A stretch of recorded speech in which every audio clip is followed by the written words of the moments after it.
could For gauge? me, to just look around the room and see the many shades of creativity, the different ways of seeing, believing, the different sense of hopefulness, very different visions, and yet we shared something tonight as a human family.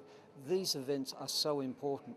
In that room were former generals, police chiefs or deputy commissioners, there were spiritual leaders, there were educators, there were lawyers and the Chief Justice, and there were a lot of us who were really the people. And I feel that what you are creating is a clear vision of the great strength of this society. We don't celebrate enough that multiple ways of being and seeing. So rather than fearing difference, when we start to see the shades of difference are delicious. I mean, for me, that's what I've learned from the time I was a small child, taken out of my safe place and able to live with people, and then to spend a lifetime now, over 60 years, wandering and listening.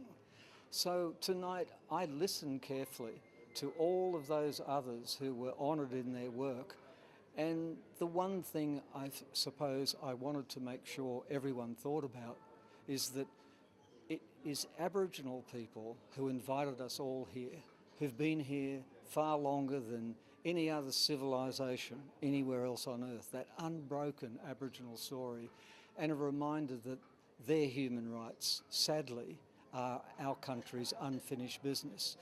That is my deep belief that if we can address that situation together, we will in fact create a better way for us to be confident about seeing one another, listening to one another, respecting one another.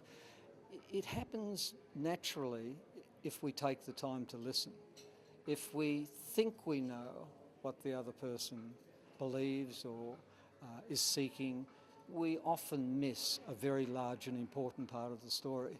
So I'm very humble about my contribution. I don't think as yet I can say we have finished our work collectively. When we have, this will be a great society. We're still working towards that vision. But someday that will come.